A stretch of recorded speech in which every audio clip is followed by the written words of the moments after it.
नमस्कार विद्यार्थी मित्रांनो, तुमचं Bhalerao sir MPSC English academy मध्ये सहर्ष स्वागत आहे। विद्यार्थी मित्रांनो, 9 जुलै 2022 ला जो तुमचा कंबाईनचा पेपर झालेला आहे, तर त्या पेपरचं जो पहिला पेपर आहे मराठी, इंग्रजी व सामान्य ज्ञान, तर या पेपरचा आपण इंग्रजी या विषयाचं सोल्युशन देणार आहेत। तर विद्यार्थी मित्रांनो, मला जो प्राप्त झालेला क्वेश्चन पेपर आहे, संच आहे, तो आहे बी। तर याचं सोल्युशन आता आपण पाहणार आहोत। विद्यार्थी मित्रांनो, क्वेश्चन नंबर 51 जो आपला इंग्लिशचे क्वेश्चन्स आहेत ते 51 पासून सुरू होतात। ओके, 51 to 80 30 क्वेश्चन्स आहेत यामध्ये। तर यामध्ये विद्यार्थी मित्रांनो यावेळेस मात्र 16 मार्कासाठी ग्रामर विचारलेला आहे, 9 मार्कासाठी व्होकॅब्युलरी विचारलेली आहे आणि 5 मार्कासाठी पॅसेज आलेला आहे। तर पहा, You ought to be considered 51 आपण क्वेश्चन पाहत आहोत। You ought to be considered towards your patients. The modal auxiliary underlined in the sentence above conveys. तर विद्यार्थी मित्रांनो पहा, आपल्याला काय करायचं की ought to हे काय आहे, मॉडल ऑक्झिलरी आहे। ओके, आणि you ought to be considerate towards your patients असं वाक्य दिलेलं आहे आणि त्या वाक्यातील the modal auxiliary underlined in the sentence above okay एक कन्वेज म्हणजे जे अंडरलाइन केलेली मॉडल ऑक्झिलरी आहे, तर ते काय कन्वे करतं, काय सांगतं, त्याचं फंक्शन काय आहे, त्याचं कार्य काय आहे, तर दिलेल्या पर्यायापैकी आपल्याला चूज करायचं आहे। आता पहा, इथं दिलेलं आहे नेसेसिटी म्हणजे आवश्यकता, मॉरल ड्यूटी म्हणजे या ठिकाणी आपलं ते कर्तव्य आहे, नैतिक बंधन आहे, ऑब्लिगेशन सक्ती, त्यानंतर आहे माइल्ड कंपल्शन म्हणजे सौम्य सक्ती। आता लक्षात घ्या विद्यार्थी मित्रांनो, मॉडल ऑक्झिलरीचे जेव्हा तुम्ही क्वेश्चन सोडवत असता तेव्हा मात्र तुम्हाला काय करावं लागतं, तर या वाक्याचा अर्थ काढायचा आणि त्यातून कोणता भाव व्यक्त होतो ते पाहायचं असतं। कारण का मॉडल ऑक्झिलरीलाच आपण भाववाचक सहाय्यकारी क्रियापद असे म्हणतो, त्यातून कोणता भाव व्यक्त होतो। आता पहा, you ought to be considerate towards your patients म्हणजे तू तुझ्या पेशंटशी किंवा तुझ्या रुग्णाशी तू कसं असलं पाहिजे, कन्सिडरेट म्हणजे तू त्यांची काळजी केली पाहिजे। ओके, तू त्यांची काळजी केली पाहिजे, कारण का पेशंटची काळजी करणं हे डॉक्टराचं कर्तव्य आहे आणि ते नैतिक बंधन सुद्धा आहे। बरोबर विद्यार्थी मित्रांनो, मग नैतिक बंधन असेल किंवा कर्तव्य असेल, तर नैतिक बंधन किंवा कर्तव्य दर्शवणारं जी काय पर्याय आहे, तो पर्याय कोणता आहे, मॉरल ड्यूटी म्हणजे बी हा पर्याय आहे। मग आता मॉरल ड्यूटी आपल्या पर्यायामध्ये कोणता आलेला आहे, बी ऑप्शन असलेला पर्याय किती आहे, 3 नंबर, म्हणजे विद्यार्थी मित्रांनो आपलं उत्तर आलं 3 नंबर। तर मॉडल ऑक्झिलरीचा क्वेश्चन सोडत असताना या पद्धतीनं तुम्हाला क्वेश्चन सोडवायचे आहेत। त्यानंतर 52 पहा विद्यार्थी मित्रांनो, चूज द करेक्ट सेंटेन्स। आता दिलेले वाक्य आहेत ए बी सी डी अशी वाक्य दिलेले आहेत आणि याचा आपल्याला करेक्ट सेंटेन्स चूज करायचा आहे। आता पहा, the ship was raked and every man, woman and child was ड्रॉन्ड। The ship was wrecked and every man, woman and child were drowned. The ship was wrecked and every man, woman and child are drowned. The ship was wrecked and every man, woman and child had drowned. Okay, असे दिलेले आहेत वाक्य। तर विद्यार्थी मित्रांनो लक्ष द्या, तर हे क्वेश्चन सोडत असताना करेक्ट सांगितलेलं आहे, म्हणजेच या ठिकाणी हे जे प्रत्येक वाक्य आहे, the ship was wrecked, the ship was wrecked, the ship was wrecked, the ship was wrecked, and every man, woman, every man, woman, every man, woman, and child, and child, and child. इथपर्यंत same चारही पर्याय same दिलेले आहेत, म्हणजे फक्त इथे J was, wear, R आणि had हे जे वापरलेले आहेत याच्यामध्ये चूक आहे कुठेतरी आणि कोणतं तरी वाक्य करेक्ट आहे। आता करेक्ट वाक्य कसं शोधायचंय, तर लक्षात घ्या, हे जे वाक्य आहे ते कंपाऊंड सेंटेन्स आहे, कारण का हे अँड वाक्य जोडलेले आहेत, कंपाऊंड सेंटेन्सचं वाक्य आहे। तर अँडच्या अगोदरचं वाक्य जे आहे, the ship was raked, the ship was raked, raked म्हणजेच काय झालेलं आहे, तर जहाजाची काय झालेलं आहे, समुद्रामध्ये दुर्घटना झालेली आहे, उद्ध्वस्त झालेला आहे, जहाज बुडालेली आहे। And every man, woman and child.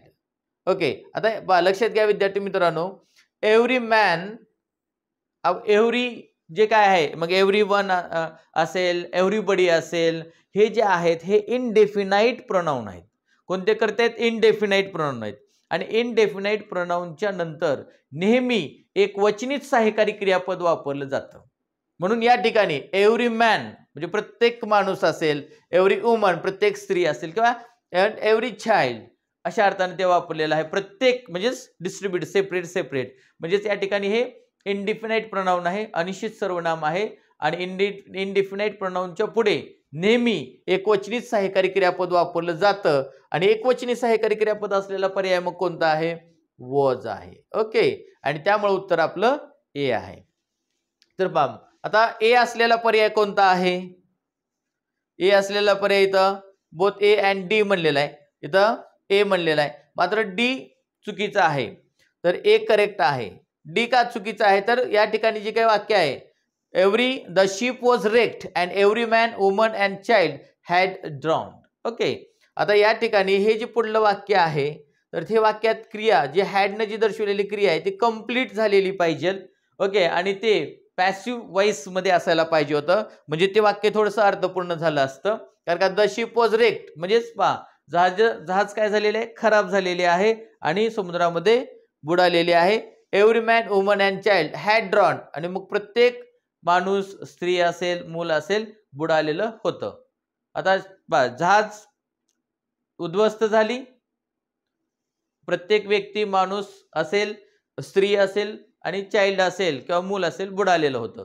हे कन्सेप्ट जरा थोडीशी बरोबर वाटत नाही, म्हणून या ठिकाणी हे जे डी ऑप्शन आहे ते येणार नाही, तर फक्त ओनली एच, कारण the ship was wrecked and every man, woman and child was drowned. Okay, तर हे एकदम करेक्ट येणार आहे, कारण का हे वॉज ड्राउंड म्हणलं की हे पॅसिवाइज होतं, मात्र हॅड ड्राउंड म्हणल्यावर पॅसिवाइज होत नाही. हे वाक्याचं जे कन्स्ट्रक्शन आहे ए ते करेक्ट आहे, म्हणून उत्तर काय येईल?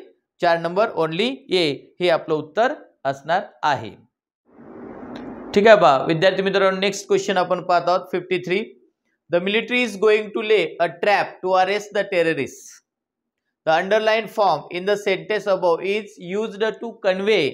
ओके, तर पहा अंडरलाइन केलेलं जे आहे going to, is going to, तर हे अंडरलाइन केलेलं जे काही शब्द आहे गोइंग टू हे काय कन्वे करतं त्या वाक्यामध्ये हे आपल्याला या परीक्षेत विचारलेलं आहे. आता पहा पर्याय दिलेले आहेत. Intention to perform a certain action in the near future, plan action, त्यानंतर ऍक्शन इन रिमोट फ्युचर आणि अ ग्रेट प्रोबॅबिलिटी. आता पहा विद्यार्थी मित्रांनो, इथेही तुम्हाला काय करायचंय की वाक्याचा अर्थ काढायचा आणि गोइंग टूचं फंक्शन काय हे आपल्याला माहित असलं पाहिजे. तर विद्यार्थी मित्रांनो पहा, मी हे तुम्हाला म्हणजेच आपली जी काय स्पेशलची बॅच आहे त्या स्पेशल इंग्लिश ग्रामरच्या विद्यार्थ्यांना मी शिकवलेला आहे गोइंग टूचा वापर कशासाठी केला जातो. तर गोइंग टूचा वापर हा नेहमी नियर फ्युचर, तर जवळचा भविष्यकाळ आणि निश्चित जवळच्या भविष्यकाळामध्ये निश्चित घटना घडणार असेल तर अशा वेळेस गोइंग टूचा वापर केला जातो, हे मी वर्गात सांगितलेलं आहे सर्वांना. तर पहा the military is going to lay a trap to arrest the terrorist. तर मिलिटरी काय करणार आहे? तर जे काही दहशतवादी आहेत तर दहशतवादी यांच्यावर ट्रॅप करून हे की नाही ट्रॅप करणार आहे आणि त्यांना दहशतवाद्यांना अरेस्ट करणार आहे. करणार आहे म्हणजेच नियर फ्युचर आहे, अजून केलंय का नाही, पण नियर फ्युचर आहे आणि निश्चित आहे, कारण मिलिटरी काय टेररिस्ट दिसल्यावर सोडणार नाही, बरोबर आहे का, निश्चितच त्यांना पकडणार आहे. त्यामुळं याचं उत्तर जे येणार आहे ते intention to perform a certain action in the near future. तर जवळचा भविष्यकाळ आणि निश्चित घटना घडणार असेल तर गोइंग टूचा वापर केला जातो विद्यार्थी मित्रांनो. त्यामुळे उत्तर काय येणार आहे? ए. मग ए असलेला ऑप्शन कोणता आहे आपला? 3 नंबर, म्हणजे आपलं उत्तर आलं 3 नंबर या ठिकाणी. ओके, आता दुसरं जे आहे इथं पर्याय प्लॅन ऍक्शन. आता प्लॅन ऍक्शन म्हणलं की कोणत्या काळामध्ये प्लॅन ऍक्शनचा वापर केला जातो? तर सिंपल प्रेझेंट टेन्स न प्लॅन ऍक्शन दर्शवलं जातो. ओके, जसं पहा the flight is at 7 AM tomorrow morning. पहा उद्या सकाळी 7 वाजता काय आहे? प्लेन आहे, एरोप्लेन आहे, फ्लाइट आहे. म्हणजे फिक्स असेल तर भविष्यकाळात त्याची काय प्लॅन ऍक्शन आहे तर ते दर्शवताना ओके सिंपल प्रेझेंट टेन्सचा वापर केला जातो. ओके, त्यानंतर इथं ऍक्शन इन रिमोट फ्युचर, तर रिमोट फ्युचर नाही आहे इथं, गोइंग टू ना नियर फ्युचर दर्शवला जातो किंवा ग्रेट प्रोबॅबिलिटी संभाव्यताही या ठिकाणी दर्शवत नाही. ओके, तर त्यामुळं उत्तर आपल्याला आलेलं आहे 3 नंबर, त्यातलं ए ऑप्शन आपलं उत्तर असणार आहे. त्यात विद्यार्थी मित्रांनो पाहता 54. Find out the exact meaning of the underline idiom in the given sentence. आता पहा, जे दिलेलं वाक्य आहे त्या वाक्यातील जे काही इडियम दिलेले आहे त्या इडियमचं जे काही मीनिंग आहे ते आपल्याला शोधायचं आहे. आता पहा, most of her friends avoid talking okay to her as she is constantly blowing her own trumpet. आता विद्यार्थी मित्रांनो पहा, लक्ष द्या, काय म्हणलेलं आहे इथं, ब्लोविंग हर ओन ट्रम्पेट, याला काय केलेलं आहे, अंडरलाईन केलेले आहे. तर याचा जो काय अर्थ आहे तो आपल्याला काढायचा आहे इडियमचा अर्थ. तर पहा, most of her friends avoid talking to her. पहा, जास्त म्हणजे जे काय मोठ्या प्रमाणामध्ये जास्त प्रमाणामध्ये जे काय त्याचे जे काय फ्रेंड्स आहेत तिचे ते तिला बोलायचं टाळतात, तिला अवॉइड करतात. का अवॉइड करतात?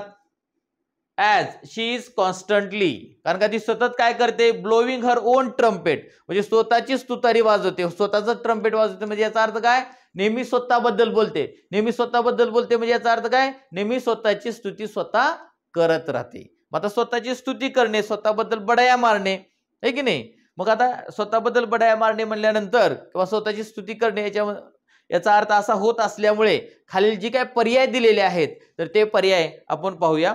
बघा, टू फॉरगेट पास्ट एनिमिटी, म्हणजे याचा अर्थ काय होईल की जे आपलं काय जुनं जे काही शत्रुत्व आहे ते विसरून जाणं.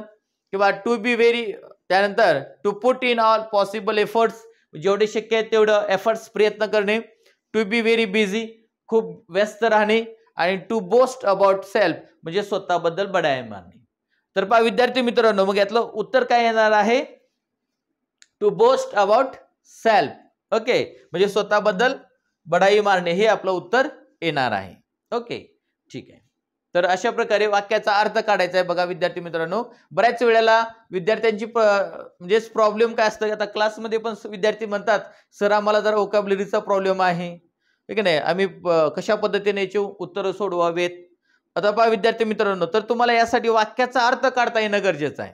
आता वाक्याचा अर्थ काढा, most of her friends avoid talking, म्हणजे तिचे जे काही जास्तीचे जे काय मोस्ट ऑफ म्हणजे जे काही मित्र आहेत हे काय करतात, friends avoid talking to her, तिला बोलायचं ते टाळतात.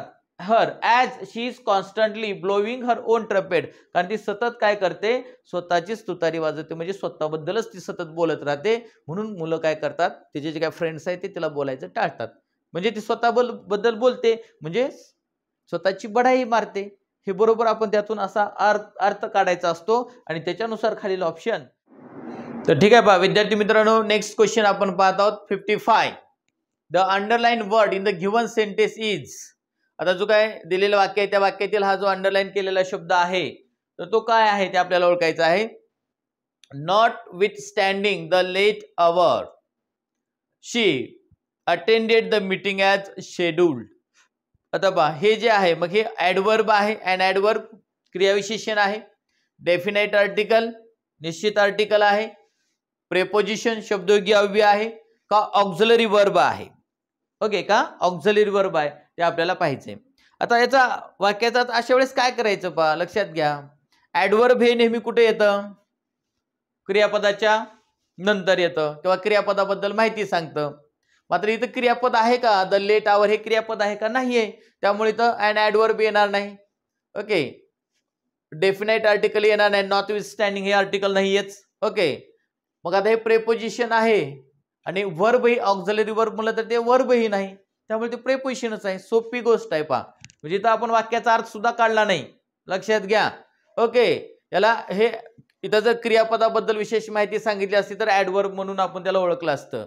ओके, नॉट विथ स्टँडिंग हे आर्टिकल नाही, सगळ्यांना माहिती आहे. अँड द हे तीनच आर्टिकल आहेत. ओके, त्यानंतर प्रेपोजिशन आणि ऑक्झिलरी वर्ब. आता ऑक्झिलरी वर्ब जर असतं या ठिकाणी ओके तर ते हेल्पिंग वर्ब आहे का, ऑक्झिलरी वर्ब म्हणजे सहाय्यकारी क्रियापद. तर नॉट विथ स्टँडिंग हे सहाय्यकारी क्रियापद आहे का, नाहीये. म्हणजे उत्तर काय आहे, 3 नंबर प्रेपोजिशन. बघा किती सोपी टेक्निक आहे. आता लक्षात घ्या, पण याचा अर्थ काय होतो तुम्हाला सांगतो विद्यार्थी मित्रांनो. नॉट विथ स्टँडिंग म्हणजेच असे असून सुद्धा. आता पहा विद्यार्थी मित्रांनो, हा क्वेश्चन याच्या अगोदरही स्पेलिंग साठी विचारलेला होता. तरी जी काय नॉट विथ स्टँडिंग जी स्पेलिंग आहे ती सेपरेट नाही आहे, एकच आहे. Okay, notwithstanding the late hour म्हणजेच पहा उशीर होऊन सुद्धा. She attended the meeting as scheduled म्हणजे जे काय ठरवून दिलेलं शेड्यूल्ड होतं, वेळापत्रक होतं, त्याच्यानुसार त्यानं उशीर होऊन सुद्धा मीटिंगला हजर राहिली असं त्याचा अर्थ होतो. तर नॉट विथस्टँडिंगचा अर्थ काय होतो, असे असून सुद्धा, असे असून सुद्धा. तर नॉट विथस्टँडिंग हे प्रेपोजिशन म्हणूनही काम करतं, ऍडव्हर्ब म्हणूनही काम करतं. ओके, तर या ठिकाणी नॉट विथस्टँडिंग मात्र या वाक्यामध्ये प्रेपोजिशन म्हणून काम करत आहे, कारण का द लेट आवर हे नाउन म्हणून काम करत असल्यामुळे, कारण का प्रेपोजिशन हे नामाच्या किंवा सर्वनामाच्या अगोदर येतं, त्यामुळे नॉटविथस्टँडिंग हे काय आहे, प्रेपोजिशन आहे. नॉटविथस्टँडिंग म्हणजे काय, असे असून सुद्धा. ओके, त्यानंतर पहा 56 dash dash what you can afford, complete the sentence choosing the correct alternative. आता या ठिकाणी work out, work on, work with, work about असे पर्याय दिलेले आहेत. आता वर्क हे क्रियापद आहे आणि त्या क्रियापदासोबत आउट अँड विथ अबाउट हे प्रेपोजिशन आलेले आहेत, म्हणजेच या ठिकाणी हे व्हर्बल फ्रेज आहे. काय आहे, व्हर्बल फ्रेज आहे. तर आता आपल्याला काय करायचं की योग्य त्या ठिकाणी काय व्हर्बल फ्रेज ठेवल्यानंतर योग्य असा त्या वाक्याचा अर्थ झाला पाहिजे आणि करेक्ट त्याचा यूज असला पाहिजे, हे आपल्याला पाहिजे. आता पहा what you can afford, what you can afford. आता पहा इथं ठिकाणी म्हणजे तू जे काय अफोर्ड करू शकतोस, ओके, तुझ्या याच्यानुसार, तुझ्या कुवतीनुसार तू जे काय अफोर्ड करू शकतोस त्याच्यावर तू काम कर. आता इथं वर्क आउट असेल, वर्क ऑन. आता वर्क आउट म्हणलं की कोणतं वर्कआउट, आपण जे काय जिम मध्ये काम करतो म्हणजेच व्यायाम वगैरे करतो त्याला वर्कआउट आपण म्हणतो, बरोबर आहे, ठीक आहे, एक्सरसाइज करतो त्याला. त्यानंतर वर्क ऑन. आता वर्क ऑन म्हणजे एखाद्या घटकावर, गोष्टीवर काम करणे, एखाद्या विषयावर काम करणे, त्याला वर्क ऑन म्हणतो. वर्क विथ म्हणजे एखाद्या इन्स्ट्रुमेंट सोबत आपण एखाद्या जे काही त्या सहाय्याने एखाद्या जे काही आपण काम करतो तेव्हा त्याला वर्क विथ म्हणतात. आणि वर्क अबाउट म्हणजे त्याविषयी अशा अर्थानं. आता या ठिकाणी काय म्हणते, व्हॉट यू कॅन अफोर्ड.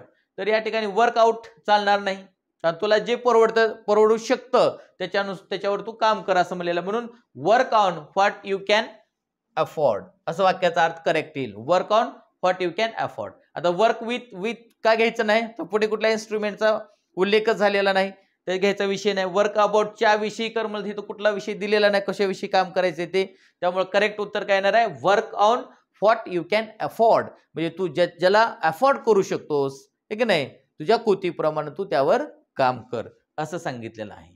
त्यानंतर 57, ओके, 57चा जो का क्वेश्चन आहे पहा, चूज द इनकरेक्ट सेंटेन्स. आता यातील विद्यार्थी मित्रांनो आपल्याला इनकरेक्ट चूज करायचं आहे. बऱ्याच वेळेला आपल्याला इनकरेक्ट विचारलेलं असतं आणि करेक्ट सेंटेन्सला आपण काय करतो, गोल करतो आणि तिथं आपले मार्क जातात. आता पहा जे काय सेंटेन्स दिलेले आहेत, ही हर्ट हिमसेल्फ, ही हर्ट हिमसेल्फ. आता या ठिकाणी त्यानं स्वतःला हर्ट केलं, ही हर्ट हिमसेल्फ. आता या वाक्यामध्ये पहा हिमसेल्फ हे जे आहे ते रिफ्लेक्सिव्ह प्रोनाउन आहे. आता हे रिफ्लेक्सिव्ह प्रोनाउन आहे. त्यानंतर या वाक्यामध्ये पहा B James and myself went together असं म्हणलेलं आहे.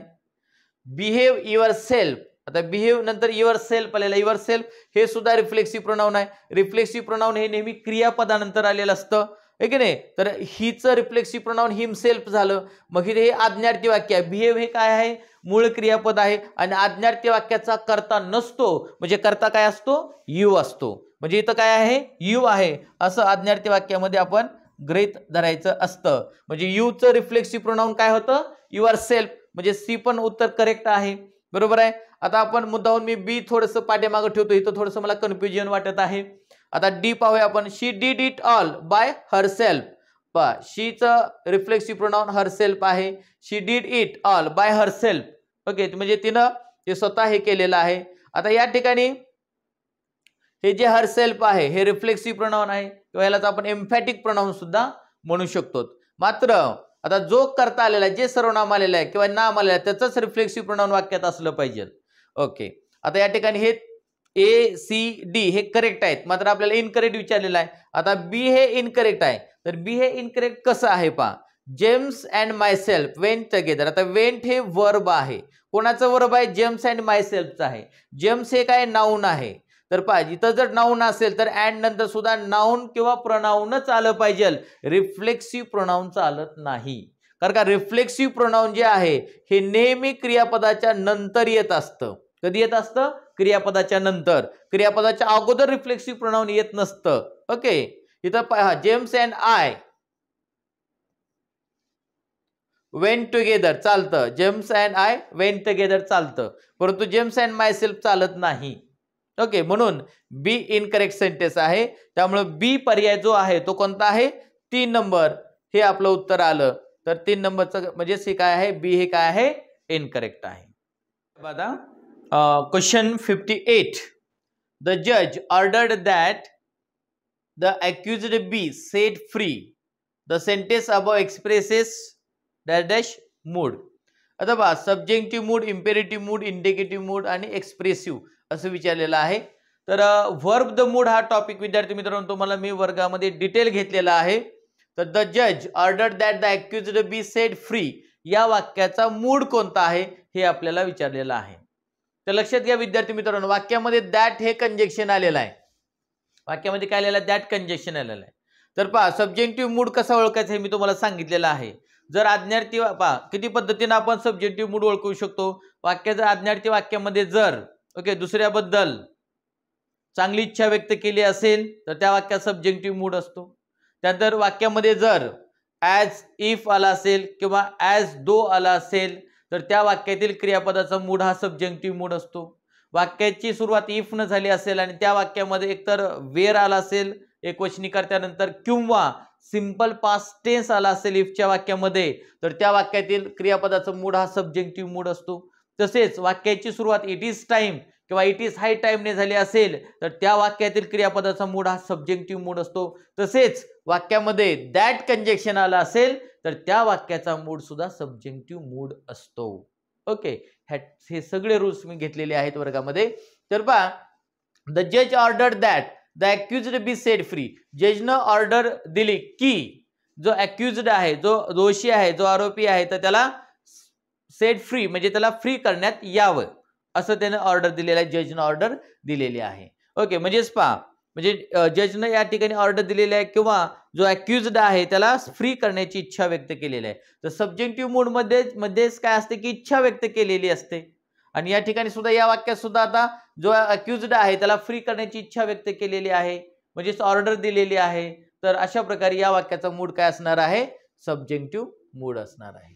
ओके, आता विद्यार्थी मित्रांनो इम्पेरेटिव्ह मूड म्हटलं की या वाक्यामध्ये आज्ञार्थी वाक्य आलेले असतात आणि या आज्ञार्थी वाक्यामध्ये एकतर स्वतःबद्दल प्रार्थना केलेली असते किंवा त्यानंतर वाक्यामध्ये कमांड दिलेली असेल, वाक्यामध्ये ॲडवाइस केलेला असेल तर अशा वेळेस त्या वाक्याचा मूड हा इम्पेरेटिव्ह मूड असतो आणि ते वाक्य आज्ञार्थी वाक्य असतात, आहे की नाही. आणि त्यानंतर इंडिकेटिव्ह मूड म्हणलं की विद्यार्थी मित्रांनो ते जे वाक्य असतात ते विधान वाक्य असतात, असर्टिव्ह सेंटेन्स असतात आणि तसेच ते प्रश्नार्थक वाक्य सुद्धा त्यामध्ये येतात. मग ते एस नो टाईप क्वेश्चन असू द्या किंवा डब्ल्यूएच टाईप क्वेश्चन असू द्या. आणि असर्टिव्ह सेंटेन्स या वाक्यामधील क्रियापदाचा मूड हा इंडिकेटिव्ह मूड असतो. ओके, हे आपण डिटेल पाहिलेलं आहे.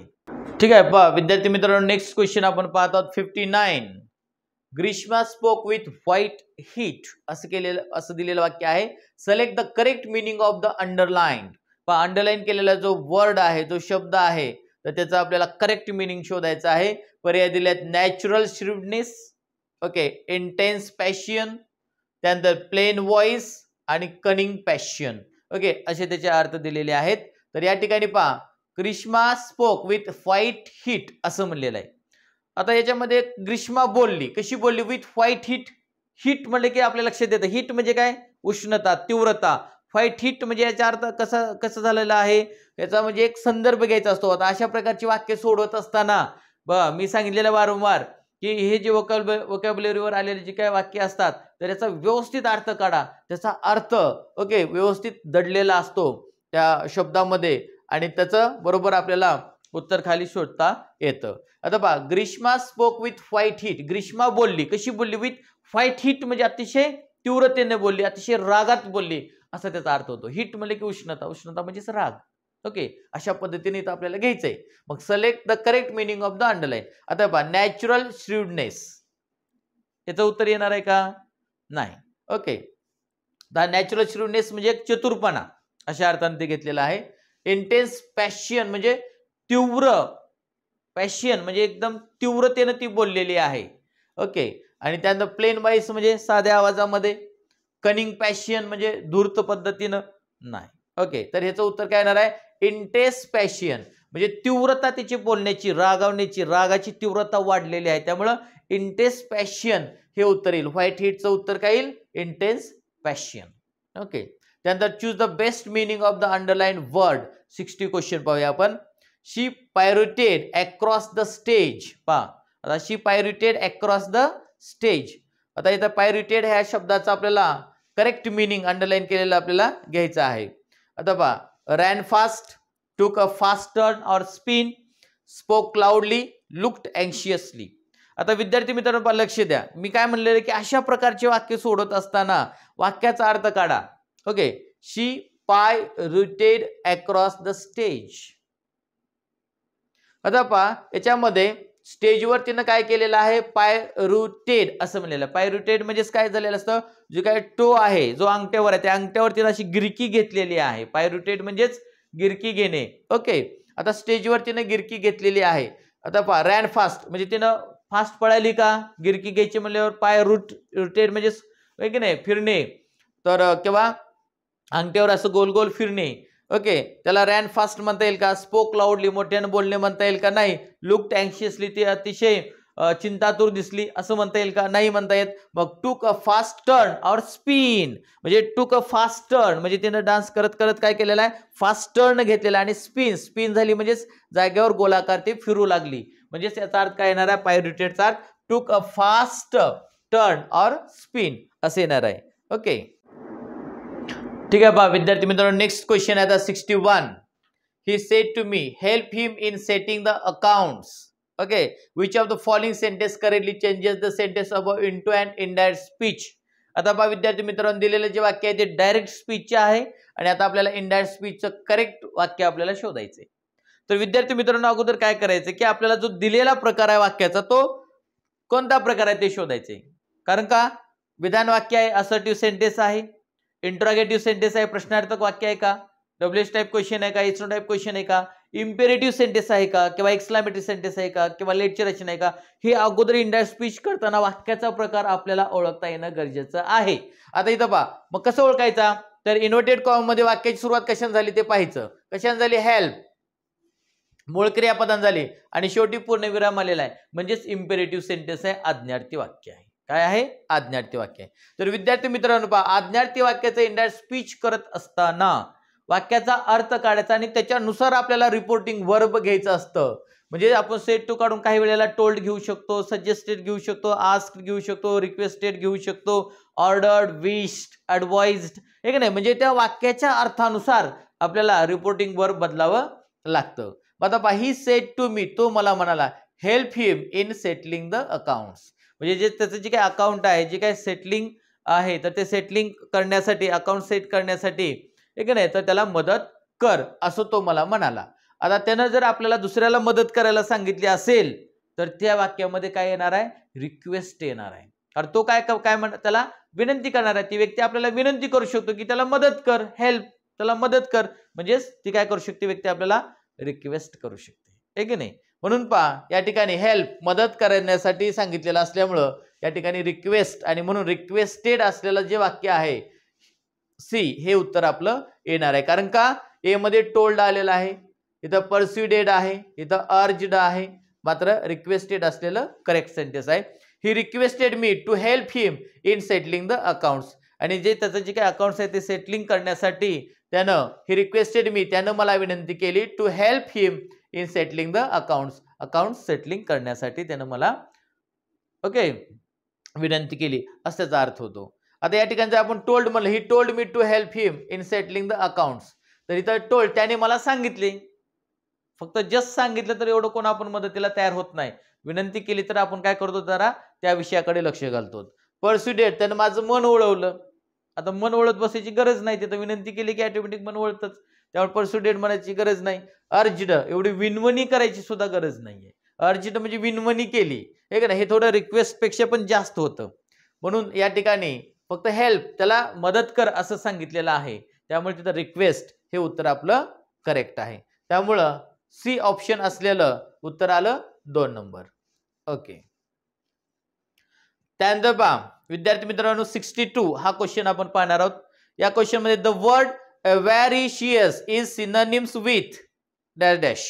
आता अव्हॅरिशियस या शब्दाचा आपल्याला सिनोनिम्स पाहायचा आहे. ओके, आता सिनोनिम्स काय येणार आहे पाहायचं. पर्याय दिलेत ऍप्लिकेबल, ऑमनीप्रेझेंट, ऑमनिसेंट आणि ग्रीडी अशी दिलेले आहेत. आता पहा व्हॅरिशियस म्हणजे काय, मोठ्या प्रमाणामध्ये अपेक्षा ठेवणे म्हणजेच लालच निर्माण होणे. ओके, म्हणून व्हॅरिशियस इथं लालच निर्माण होणे हे का नाही, याचा कुठला याचा अर्थ होतो बघा आता, तर ग्रीडी या शब्दाचा अर्थ काय होतो, लालच निर्माण होणे. म्हणून डी हे आपलं उत्तर आहे आणि डी ऑप्शन असलेलं काय येणार आहे, 3 नंबर. मित्रांनो ऍप्लिकेबल म्हणजे लागू असलेलं. ओके, ऑमनीप्रेझेंट म्हणजे सर्वव्यापी. ऑमनीप्रेझेंट म्हणजे काय, सर्वव्यापी. आणि ऑमनिसेंट म्हणजे सर्वज्ञ, ज्ञानी असा असलेला, अशा पद्धतीने त्याचे अर्थ होतात. आणि ग्रीडी म्हणजे लालची. तर बरोबर एव्हॅरिशियसचं जे काय सिमिलर आहे ते काय आहे, डी आहे. विद्यार्थी मित्रांनो 63 क्वेश्चन पाहता. Use proper punctuation in the blank space of the following sentence. पहा खालील वाक्यात जे काय ब्लँक स्पेस दिलेले आहे त्या ठिकाणी पंक्च्युएशन मार्कचा आपल्याला वापर करायचा आहे. वाक्य आहे पहा, I have no money dash dash therefore I cannot afford a servant. पहा म्हणजे माझ्याजवळ पैसे नाहीत त्यामुळं म्हणून मी सर्वंट अफोर्ड करू शकत नाही. ओके, आता वाक्यात देअरफॉर आलेला आहे या ठिकाणी आणि इथं आपल्याला कॉमा, कॉलन, सेमीकॉलन किंवा हायफन यापैकी एक आपल्याला घ्यायचं आहे. तर आता पहा लक्षात घ्या, हे जे वाक्य आहे ते कंपाऊंड सेंटेन्स आहे. कोणतं वाक्य आहे, कंपाऊंड सेंटेन्स आहे. कारण वाक्यात देअरफॉर कंजक्शन आलेलं आहे. वाक्यात जर सो, देअरफॉर, हेन्स, फॉर हे जर कंजक्शन आले असते तर यांच्या अगोदर नेहमी कॉमा दिलेला असतो. काय दिलेला असतो, कॉमा. त्यामुळे उत्तर येणार आहे 1 नंबर. पहा यांच्या अगोदर नेहमी कॉमा असतो. I have no money therefore I cannot afford a servant. Okay, माझ्याकडे पैसे नाहीत म्हणून मी सर्वंट अफोर्ड करू शकत नाही. ओके, त्यानंतर नेक्स्ट क्वेश्चन आपण पाहणार 64. Stop talking. आता हे आज्ञार्थी वाक्य दिलेलं आहे, बोलणं थांबव. आता which of the following sentence changes the above imperative sentence into an interrogative sentence. आता काय सांगितलेलं आहे, खालील पर्यायापैकी जे दिलेलं वाक्य आहे, ओके, किंवा जे काही पर्याय दिलेले आहेत तर त्या पर्यायापैकी हे जे दिलेलं वाक्य आहे ते इम्पेरेटिव्ह आहे. त्या इम्पेरेटिव्हचा आपल्याला करेक्ट इंट्रोगेटिव्ह सेंटेन्स चूज करायचं आहे. आता विद्यार्थी मित्रांनो लक्षात घ्या, जे स्टॉप टॉकिंग असं म्हणलेलं आहे, स्टॉप टॉकिंग असं म्हणलेलं आहे. ओके, तर स्टॉप टॉकिंग हे काय आज्ञार्थी वाक्य आहे. तर आपल्याला प्रश्न आज्ञार्थी वाक्याचं प्रश्नार्थ करायचं म्हणलं की त्याची एक ट्रिक्स वापरायची. कोणती ट्रिक्स वापरायची, तर त्याच्यासाठी त्याचा क्वेश्चन टॅग काय येतो तो बघायचा. तर स्टॉप टॉकिंग ह्याचा नेहमी आपण काय करतो, विलीव घेतो. पहा कॉमा देतो आणि काय करतो, विलीव घेतो.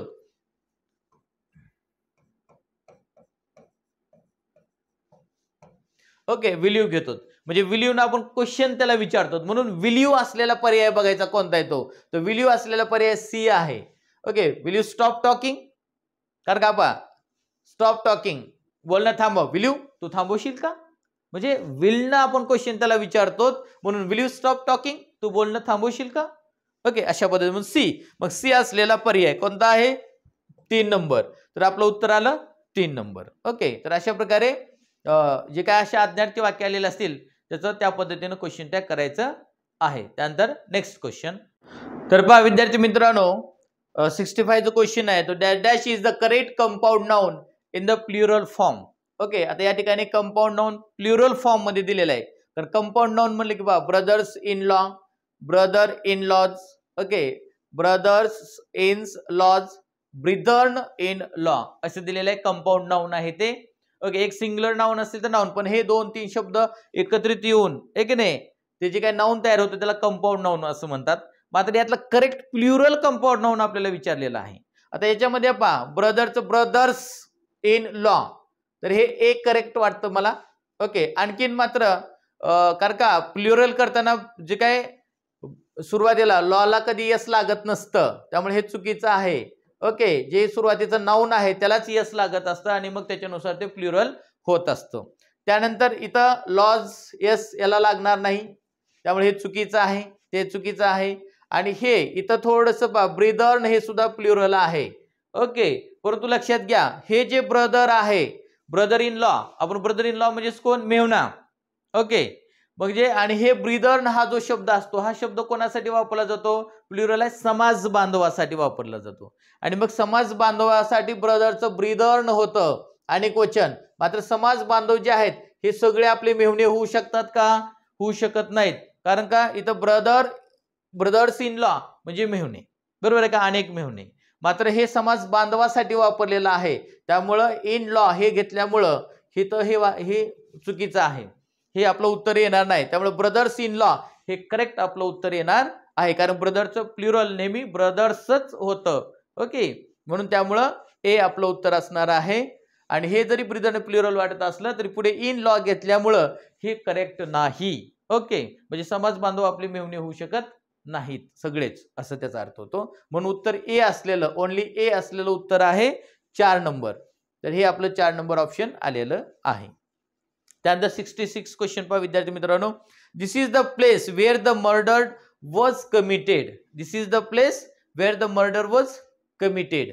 ओके, आता या ठिकाणी पहा वेअर पासून पुढील भाग सब ऑर्डिनेट क्लॉज आहे आणि दिस इज द प्लेस हा काय आहे, मेन क्लॉज आहे.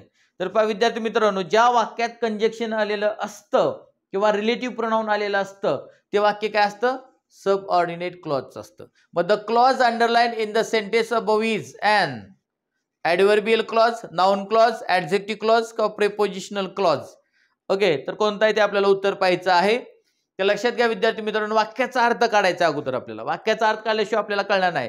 दिस is the place where the murder was committed, हेच ते ठिकाण ज्या ठिकाणी खून करण्यात आलेला होता, ते हेच ठिकाण. म्हणजे पहा या वाक्यामध्ये काय केलेलं आहे, तर मेन क्लॉज मधील नामाबद्दल विशेष माहिती सांगितलेली आहे. मेन क्लॉज मधील नाम काय आहे, द प्लेस. त्या ठिकाणाबद्दल विशेष माहिती काय सांगितलेलं आहे, की हेच ते ठिकाण की ज्या ठिकाणी मर्डर झालेली होती, ते हेच ठिकाण, खून झालेला होता ते हेच ठिकाण. म्हणजे जर मेन क्लॉज मधील नामाबद्दल विशेष माहिती सबऑर्डिनेट क्लॉज मध्ये सांगितली असेल तर त्या ठिकाणी ॲडजेक्टिव्ह क्लॉज होतो. काय होतो, ॲडजेक्टिव्ह क्लॉज होतो. त्यामुळं उत्तर आपलं सी असणार आहे, ॲडजेक्टिव्ह क्लॉज. आणि सी असलेला पर्याय कोणता आहे, 1 नंबर आहे. म्हणून आपलं उत्तर आलं 1 नंबर. ओके, ठीक आहे. तर अशा पद्धतीनं नेक्स्ट क्वेश्चन आपण पाहणार आहोत. ठीक आहे पहा विद्यार्थी मित्रांनो, नेक्स्ट क्वेश्चन आहे 67. Read the following sentence carefully and answer the given question. आता पहा, the captain and coach of the hockey team attended the press conference. What is the status of captain and coach in the sentence? तर पहा, captain and coach are two different persons. Captain and coach is the same person. Captain and coach are enemies of each other. Captain and coach are friends. असं दिलेलं आहे. तर पहा विद्यार्थी मित्रांनो लक्षात घ्या, हे जे वाक्य आलेलं आहे, हा जो क्वेश्चन आलेला हा आर्टिकल वर आलेला आहे. कशावर आलेला आहे, आर्टिकल वर आलेला. पहा, the captain and coach of the hockey team attended the press conference. पहा आपल्याला जर इथं हे काय केलेलं मेन वर्ब आहे, जर तिथं हेल्पिंग वर्ब आला असतं तर हेल्पिंग वर्ब म्हणून आपल्या लक्षात आलं असतं. सिंग्युलर हेल्पिंग वर्ब असतं तर एक व्यक्ती आहे आणि प्लुरल वर्ब असतं तर अनेक 2 व्यक्ती आहेत, लक्षात आलं असतं. मात्र आता पहा, जेव्हा वाक्यामध्ये 2 पद आले असतील, आता इथं कॅप्टन एक आहे आणि कोच एक आहे, हे 2 पद दिलेले आहेत. जर 2 पद एकच व्यक्ती भूषवित असेल तर पहिल्या पदाच्या अगोदर द आर्टिकल वापरायचं असतं आणि दुसऱ्या पदाच्या अगोदर आर्टिकल वापरायचं नसतं. म्हणजे इथं आर्टिकल वापरलं नाही कोचच्या अगोदर, म्हणजेच द कॅप्टन आणि कोच ही एकच व्यक्ती आहे, हे लक्षात ठेवा विद्यार्थी मित्रांनो. इथं जर द आर्टिकल वापरलं असतं तर 2 वेगवेगळ्या व्यक्ती असत्या. ओके, म्हणून उत्तर काय येणार आहे आपलं, the captain and coach is the same person. इथं कॅप्टन आणि कोच हे दोन्ही पद भूषवणारी एकच व्यक्ती आहे. Okay, the captain and coach of the hockey team, म्हणजे हॉकी टीमचा जो कॅप्टन पण आहे आणि तो कोच पण आहे. Okay, attended the press conference, त्याने प्रेस कॉन्फरन्सला हजेरी लावली, हे उत्तर आहे. ओके, त्यानंतर choose the word as wrongly spelled. आता पहा यातलं काय करायचं आपल्याला, चुकीची स्पेलिंग असलेला जो शब्द आहे तो आपल्याला चूज करायचा आहे. आता पहा, लॅकॅडॅसिकल. लॅकॅडॅसिकल म्हणजे काय, लालची. आता LACKADAISICAL करेक्ट स्पेलिंग आहे. त्याचा अर्थ आहे लालची, सॉरी निरुत्साही असा त्याचा अर्थ होतो. त्यानंतर लॅसिवियस, LASCIVIOUS ही करेक्ट स्पेलिंग आहे. लॅसिवियस म्हणजे काय, तर लालची, ग्रीडी असा त्याचा अर्थ होतो. आणि आता इथं पहा लिबिडिनस. आता या ठिकाणी जी काही स्पेलिंग आहे लिबिडिनस, लिबिडिनस म्हणजे सुद्धा लालची, मात्र इथं ई येत नाही, कारण एन नंतर OUS येतं किंवा IOUS असे यायला पाहिजे, ई येत नाही, म्हणून इथं ईची गरज नाही आपल्याला. त्यामुळे हे स्पेलिंग जे आहे ते चुकीचे आहे. त्यामुळे सी ऑप्शन काय आहे, चुकीचं आहे. मग आता रॉंगली स्पेल्ड वर्ड कोणता आहे? सी. सी ऑप्शन असलेला पर्याय कोणता आहे? ओनली सी असलेला पर्याय आहे 1 नंबर. त्यामुळे उत्तर आलं 1 नंबर. ओके, ठीक आहे. तर आपण आता नेक्स्ट क्वेश्चन पाहणार आहोत. ठीक आहे, पहा 69. Read the following sentence. Hearing the knock she open the door. म्हणजेच नॉक, कोणीतरी दरवाजा ठोठवल्याचा आवाज ऐकून तिने दरवाजा उघडला. तर hearing the knock she open the door. विद्यार्थी मित्रांनो, हे जे वाक्य दिलेलं आहे ते सिंपल सेंटेन्सचं आहे. सिंपल सेंटेन्सचं आहे. आणि what kind of synthesiser is the underline word in the sentence? Okay, it is. म्हणजेच आता खाली जे काय सिंथेसायझर आहे तो कोणता आहे? म्हणजे हेअरिंग हे जे वाक्य आहे, कारण सिंथेसायझर, सिंथेसिस कशाला म्हणतो आपण? सिंथेसिस म्हणजेच वाक्य संयोगीकरण, वाक्य एकत्रीकरण, ज्याच्यामध्ये सिंपल, कंपाऊंड आणि कॉम्प्लेक्स सेंटेन्सचा वापर केला जातो. मग ह्या वाक्यात जे हेअरिंगला अंडरलाइन केलेलं आहे ते हेअरिंग सिंथेसायझर काय आहे? ओके, त्याचं फंक्शन काय आहे? तर पहा, पर्याय काय दिलाय? A gerund, a participle, and adverbial clause, a noun clause. पहा, आता ऍक्च्युली हे सिंपल सेंटेन्स असल्यामुळे, सिंपल सेंटेन्स असेल तर त्या वाक्यात क्लॉज नसतो, ते मेन क्लॉजचे वाक्य असतात. म्हणजे या ठिकाणी ॲडव्हर्ब क्लॉज पण येणार नाही आणि या ठिकाणी नाउन क्लॉज पण येणार नाही. मग आता कोणता क्लॉज आहे किंवा कोणतं वाक्य आहे? जरंड आहे का पार्टिसिपल आहे? तर लक्षात घ्या विद्यार्थी मित्रांनो, जर okay, hearing the knock comma she open the door म्हणजे वाक्याच्या सुरुवातीला प्रेझेंट पार्टिसिपलचा वापर करून सिंपल सेंटेन्स तयार केलं जातं. म्हणजे इथं जे काय वाक्य आहे, हे वाक्य 2 वाक्य होते. कसे होते 2 वाक्य? बघा, actually she heard the knock she open the door. म्हणजे इथं एक आणखीन एक वाक्य होतं. कोणतं? शी हर्ड द नॉक आणि शी ओपन द डोअर, अशी 2 वाक्य होते. ह्या 2 वाक्याचं मिळून हे इथं सिंपल सेंटेन्स तयार केलेलं आहे. जेव्हा असे 2 सिंपल सेंटेन्स आलेले असते तेव्हा पहिल्या वाक्यातील जे काय वर्ब आहे त्या क्रियापदाचं प्रेझेंट पार्टिसिपल करायचं, म्हणजे त्याला आयएनजी लावायचं, हेअरिंग द नॉक. आणि दुसऱ्या वाक्यातील जो कर्ता आहे तो काढायचा असतो आणि हा पहिल्या वाक्यातील कर्ता पुढे घ्यायचा असतो. कारण का सिंपल सेंटेन्स मध्ये एकच कर्ता पाहिजे. पण शी ओपन द डोअर, मग hearing the knock she open the door. म्हणजे आपण कशाचा वापर करून सिंपल सेंटेन्स तयार केलं? प्रेझेंट पार्टिसिपलचा वापर करून सिंपल सेंटेन्स तयार केलं. म्हणजे हेअरिंग हे काय झालं? एक पार्टिसिपल झालं. काय आहे? पार्टिसिपल. आता लक्षात घ्या, क्रियापदाच्या तिसऱ्या रूपाला पास्ट पार्टिसिपल म्हणायचं आणि क्रियापदाच्या आयएनजी युक्त रूपाला काय म्हणायचं? प्रेझेंट पार्टिसिपल म्हणायचं. आता तुम्हाला प्रश्न असा, तुमचं कन्फ्युजन जरंड मध्ये पण होऊ शकतं. पण जरंड हे जनरली काय केलं जातं? वाक्यामध्ये दिलेलं असतं आणि जर वाक्याच्या सुरुवातीला आला असेल तर एकच सेंटेन्स असतं, असतो कॉमा वगैरे दिलेला नसतो. म्हणजेच या ठिकाणी हे जे हेअरिंग आहे ते पार्टिसिपल आहे. ओके, प्रेझेंट पार्टिसिपल आहे. त्यामुळे उत्तर आलं 2 नंबर. ओके, आता नेक्स्ट क्वेश्चन आपण पाहूया. ठीक आहे पहा विद्यार्थी मित्रांनो, 70 जो क्वेश्चन आहे, match the following homophones Wien, Wien and Wien with their correct meaning. आता होमोफोन्स कशाला म्हणतात ते अगोदर तुम्हाला सांगतोय मी. स्पेलिंग जरी वेगळी असेल तर त्याचा उच्चार एक असतो, त्याचा अर्थ वेगळा असेल, त्याची स्पेलिंग वेगळी असेल, परंतु उच्चार हा सेम असतो. त्या शब्दांना होमोफोन्स असे म्हणतात. आता याचा उच्चार वेन, वेन, वेन. ओके, आता याचा आपल्याला काय करायचे? जोड्या लावायच्या आहेत. ओके, हे वेन म्हणजे काय? तर वेन म्हणजे लक्षात घ्या की ज्या रक्तवाहिनीला आपण वेन म्हणतो. मग आता इथं ब्लड आर्टरी म्हणजेच काय? रक्तवाहिनी. आता एचं 2 नंबर उत्तर आलेलं आहे. आता एचं 2 असलेला पर्याय बघायचा. आता इथं 2 नंबर पण आहे आणि 3 नंबर पण आहे. ठीक आहे, आता आणखीन पुढे बघूया. आता हे वेन म्हणजे काय? तर हे वेन म्हणजे प्राऊड, अभिमान वाटणे. एखाद्या गोष्टीला आपण कन्सिट करणं म्हणजेच अभिमान वाटणं. तर प्राऊड, कन्सिटेड म्हणजेच अभिमान वाटणे, प्राऊड म्हणजे सुद्धा अभिमान वाटणे, म्हणजेच हे उत्तर येईल. आता बीचं 3 असलेला पर्याय बघूया. ओके, बीचं 3 असलेला पर्याय कोणता आहे? 2 नंबर आहे. म्हणजे उत्तर आपलं 2 नंबर आलं. ओके, कारण का? म्हणजे आता वेनचा अर्थ काय होईल? वेनचं काय येईल उत्तर? वेदरकॉक. वेन म्हणजेच काय? यंत्र, हवामान दर्शवणारे यंत्र. वेदरकॉक म्हणजे काय?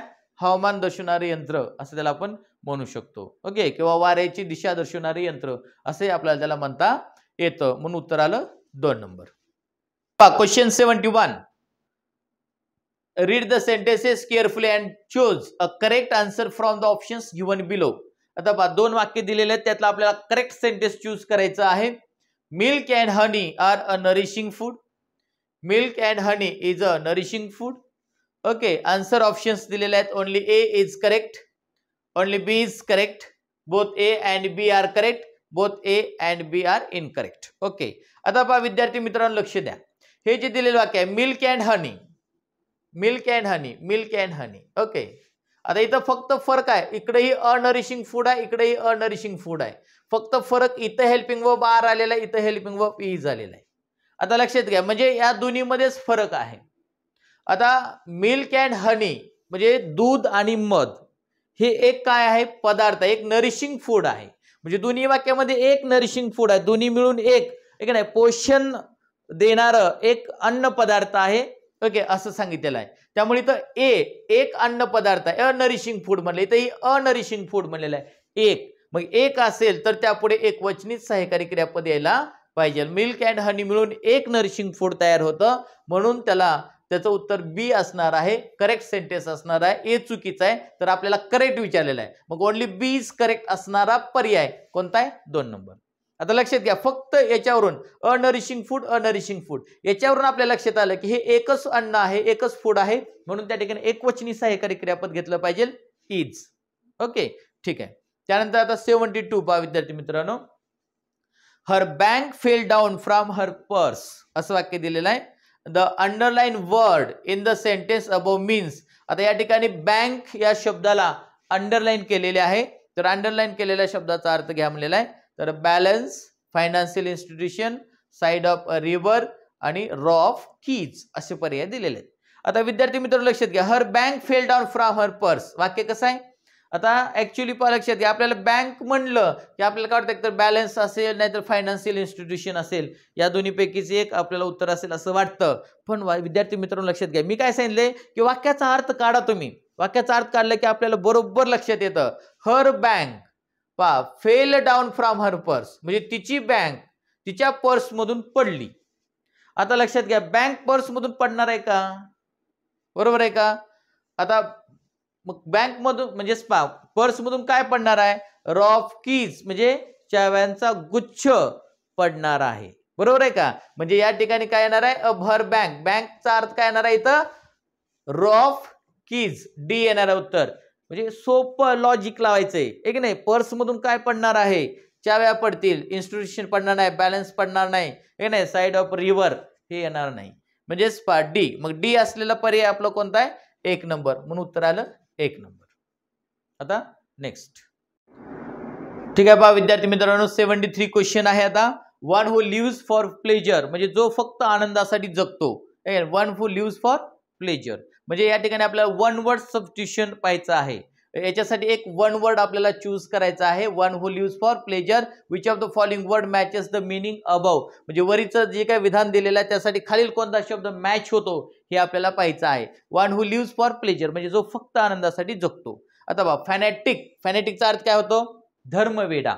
फॅनेटिक म्हणजे काय, धर्मवेडा, त्यामुळे हे उत्तर येणार नाही. ओके, हॅप्पी गो लक्की याचा अर्थ काय होतो, हॅप्पी म्हणजे आनंदी राहा, गो जा, लकी भाग्यवान हो. म्हणजे आपण इथं आशीर्वाद दिलेला आहे की आनंदी राहा, भाग्यवान हो आणि तू किंवा जा भाग्यवान हो असा आशीर्वाद दिलेला आहे. आता हेडॉनिस्ट, हेडॉनिस्ट म्हणजे विलासवादी, चंगळवादी, की फक्त एन्जॉय करायचा, फक्त आनंदी राहायचं, फक्त चैन करायची, हे नाही, त्याला हेडॉनिस्ट म्हणतात. म्हणजे उत्तर येईल आपलं सी. आणि मिसोगायनिस्ट म्हणजेच काय, hate of female, hate of women म्हणजे स्त्रियांचा द्वेष करणारा, याला मिसोगायनिस्ट म्हणतात, स्त्रियांचा द्वेष करणारा.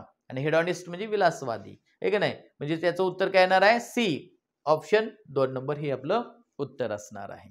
ठीक आहे. तर विद्यार्थी मित्रांनो हे जे वन वर्ड सबस्टिट्यूशनचे आहेत याचं तुम्हाला वाचन करणं गरजेचं आहे.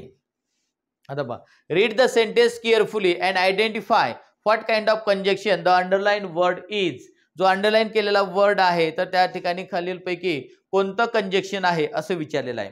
आता पहा, he is saving some amount each month so that he can pay his college fees. पहा, तो प्रत्येक महिन्याला काही रक्कम सेव्ह करतो आणि म्हणून सो दॅट च्यामुळे he can pay his college fees की ज्यामुळे तो त्याची कॉलेजची फीस भरू शकतो असं वाक्य आहे. म्हणजे वाक्यामध्ये सो दॅटला अंडरलाइन केलेलं आहे. मग हे सो दॅट केलं जे अंडरलाईन केले जे आहे तर त्या ठिकाणी हे कंजक्शनचा कोणता प्रकार आहे असं विचारलेलं आहे. तर पहा हे कंपाऊंड कंजक्शन आहे, करेक्ट कोरिलेटिव्ह कंजक्शन आहे, कोऑर्डिनेटिंग कंजक्शन आहे का सबऑर्डिनेटिंग कंजक्शन आहे. आता ऍक्च्युली बघा इथं थोडंसं कन्फ्युजन आहे. सो दॅट पासूनचा जो भाग आहे पुढला हा काय असतो, सबऑर्डिनेट क्लॉजचा भाग असतो आणि सो दॅट जे असतं ते सबऑर्डिनेटिंग कंजक्शन असतं. परंतु सो आणि दॅट हे दोन कंजक्शन एकत्रित आलेले आहेत म्हणून त्याला संयुक्त कंजक्शन किंवा त्यालाच कंपाऊंड कंजक्शन असं म्हणता येईल आपल्याला. म्हणून त्याचं उत्तर येईल 1 नंबर. ओके, मान्य आहे सबऑर्डिनेटिंग कंजक्शन आहे ते. ओके, मात्र इथं कसं सो दॅट हे एकत्रित आलेलं आहे. मुद्दाहून आपल्याला कन्फ्युजन करण्यासाठी हा क्वेश्चन विचारलेला आहे. ओके, म्हणजे एकदा तुम्ही सबऑर्डिनेटिंग कंजक्शन पण म्हणू शकता, त्यालाच कंपाऊंड कंजक्शन म्हणू शकता. परंतु आपल्याला माहित आहे की हे जे वाक्य आहे ओके कॉम्प्लेक्स सेंटेन्सचं आहे आणि कॉम्प्लेक्स सेंटेन्सचं म्हणलं की त्या दोन्ही वाक्य जे काही कंजक्शन आले असतं त्याला सबऑर्डिनेटिंग कंजक्शन म्हणतात. पण सो आणि दॅट हे एकत्रित आलेलं असल्यामुळे ते संयुक्त कंजक्शन आहे म्हणून त्याला कंपाऊंड कंजक्शन आपण म्हणू शकतो. तर हे जे वाक्य पहा, he is saving some amount each month so that he can pay his college fees. म्हणजे तो काही रक्कम प्रत्येक महिन्याला वाचवतो म्हणून तो ओके त्याच्या कॉलेजची फीस तो भरू शकतो. ओके, तर अशा प्रकारे याचं उत्तर काय येणार आहे, कंपाऊंड कंजक्शन. Next question. ठीक आहे, आता पहा 75 question. Read the following sentence. Okay, despite her age she walks steadily. आता पहा शी वॉक्स स्टेडीला अंडरलाईन केलेलं आहे. The underlined words walk steadily are examples of noun phrase, adjective phrase, adverbial phrase, none of the above. तर पहा विद्यार्थी मित्रांनो हा क्वेश्चन फ्रेजवर विचारलेला आहे.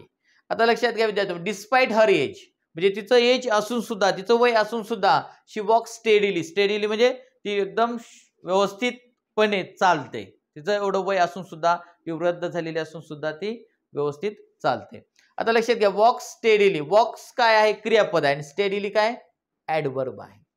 बा म्हणजे इथं क्रियापदाबद्दल विशेष माहिती सांगितलेली आहे की नाही. म्हणजे ती व्यवस्थित चालते, स्टेडीली सरळ चालते, व्यवस्थित चालते. क्रियापदाबद्दल विशेष माहिती या ठिकाणी सांगितलेली आहे म्हणजेच ऍडव्हर्ब आहे, म्हणजेच ही ऍडव्हर्बियल फ्रेज आहे की नाही, ऍडव्हर्बियल फ्रेज आहे म्हणून उत्तर आलं 3 नंबर. ओके, ठीक आहे. आता विद्यार्थी मित्रांनो read the passage given below carefully and answer question numbers 76 to 80 based on it. आता पहा विद्यार्थी मित्रांनो हा पॅसेज अतिशय छोटा दिलेला आहे आणि त्यामुळे याची उत्तर सुद्धा आपल्याला सहज सापडणार आहेत. छोटा पॅसेज असल्यामुळे याचे उत्तर तुम्हाला म्हणजे याचे जे काही मार्क आहे ते तुमच्या हातातले गेलेले जाणार नाहीत. ओके, आता ज्या विद्यार्थ्यांनी कंबाईनची परीक्षा दिलेली आहे त्या विद्यार्थ्यासाठी हा पॅसेज म्हणजे त्यांचं नशीब आहे की छोटा पॅसेज आलेला आहे. तर प्रथम आपण काय करूया, तर पॅसेजचा अर्थ तुम्हाला मी सांगणार आहे. Until he was 10 young Alexander Fleming.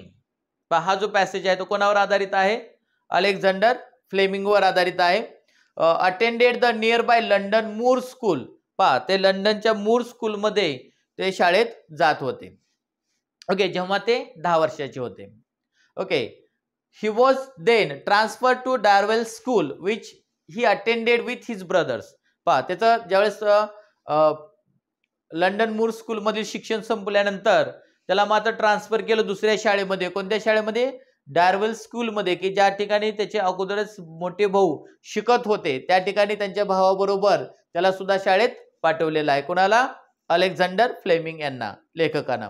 Alexander learn a good deal about nature during that 4 mile downhill hike to school and the 4 mile uphill return trip. पहा मात्र इथं काय म्हणलेलं आहे की त्यांनी खरं तर निसर्गाच्या सानिध्यात म्हणजे दररोज ते काय करायचे, पायीच शाळेला 4 मैल अंतर जायचे आणि 4 मैल परत यायचे. म्हणजे जवळपास दररोज 8 मैल एवढं अंतर त्यांना चालत जावं लागायचं.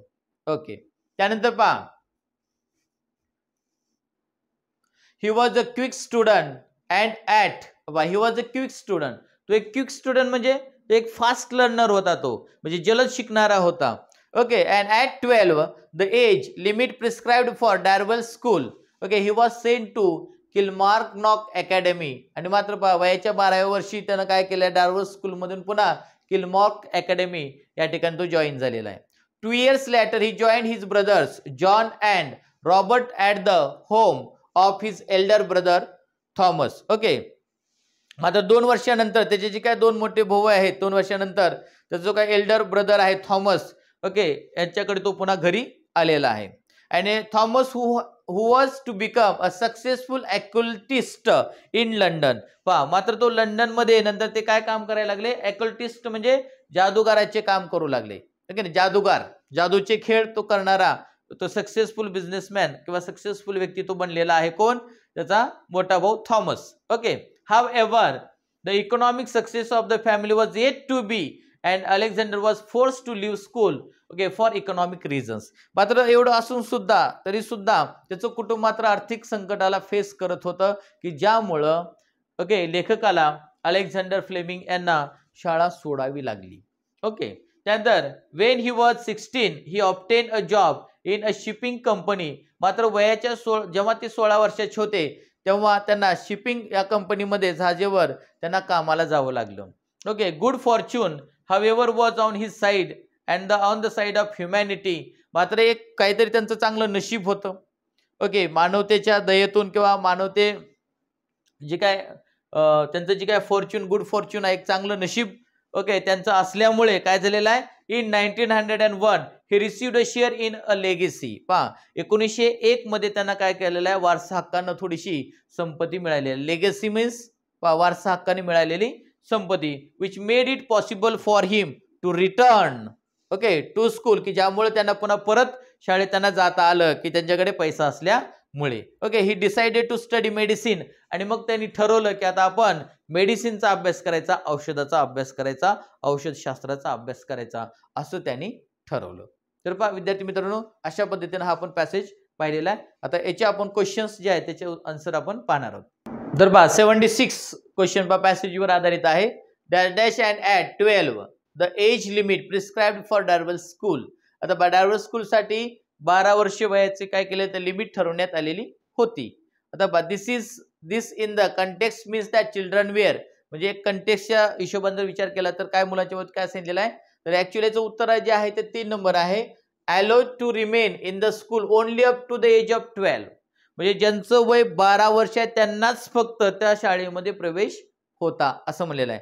No admitted to the school before they were 12, म्हणजेच पास जे काही 12 वर्षाच्या अगोदर त्यांना ऍडमिट केलं जात नव्हतं. Okay, admitted to the school at the age of 12, वयाच्या एकदम 12व्याच वर्षालाच असं काय नाही, पण 12 वर्षापर्यंत अप टू द एज म्हणलेलं आहे. Okay, admitted to the school any time after the age of 12, किंवा 12 वर्षानंतर कधीही त्यांना ऍडमिट केलं जायचं, प्रवेश दिला जायचं असं नाही. म्हणजे allowed to remain in the school only up to the age of 12. Okay, 12 वर्षाच्याच वेळेला त्यांना काय केलं जातं, ऍडमिट केलं जातं किंवा ऍडमिशन दिलं जातं. हे करेक्ट आहे 3 नंबर. त्यानंतर अलेक्झांडर बिकेम रिच. आता अलेक्झांडर श्रीमंत झाला की ज्यामुळे ते शाळेत जाऊ शकले. कशामुळं, तर याचं उत्तर दिलंय by receiving share in a legacy. पहा, त्यांना वारसा हक्कानं जी काही संपत्ती मिळाली होती त्यामुळे ते श्रीमंत झाले आणि त्यामुळे ते शाळेत जाऊ लागले. बरोबर आहे का? कारण का by working in a shipping company नाही, त्यांनी कंपनीमध्ये कशासाठी काम करायला होते, कारण का परिस्थिती नाजूक झाली होती, शिक्षण घेऊ शकत नव्हते, त्यांना शाळा सोडून काम करावं लागत होतं. ओके, किंवा when his brother became a successful oculist.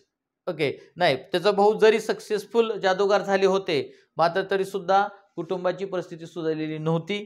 Okay, because he study in medicine.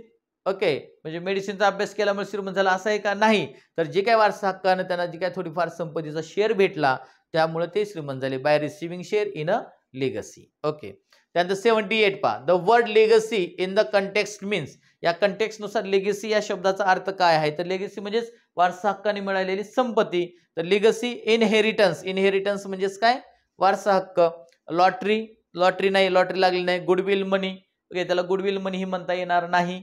Okay, कारण का ते वारसा हक्काने मिळाले, त्यांच्या वडिलाची जी काय वारसा हक्क जी काही संपत्ती होती त्या संपत्तीतला काही शेअर त्यांना मिळालेला आहे. ओके, त्यामुळे इनहेरिटन्स. त्याला लीगल पेमेंट असंही म्हणता येत नाही. ओके ओके, नाव 78 पहा 78 question, the word legacy in the context means. Okay, हे आपण पाहिलेला इनहेरिटन्स. आता आपण 79 पाहत आहोत. Okay, he was a quick student. This means that Alexander. आता he was a quick student. Quick student म्हणजेच काय आहे, तर पहा reach to school before his brothers, reach the school living age. Was a lively student too soon. Okay, and was a fast learner. तर उत्तर आहे fast learner. Quick student म्हणजेच काय, हुशार विद्यार्थी. फास्ट लर्नर लवकर त्याच्या लक्षात येणार, ठीक नाही, लवकर तो समजणार. त्यानंतर आता 80 आहे. Alexander trekked dash miles every day to attend Darvel school. पहा, तर डार्वेल स्कूलला जाण्यासाठी त्यांना किती अंतर ट्रेकल्ड म्हणजे चढून जावं लागत असायचं.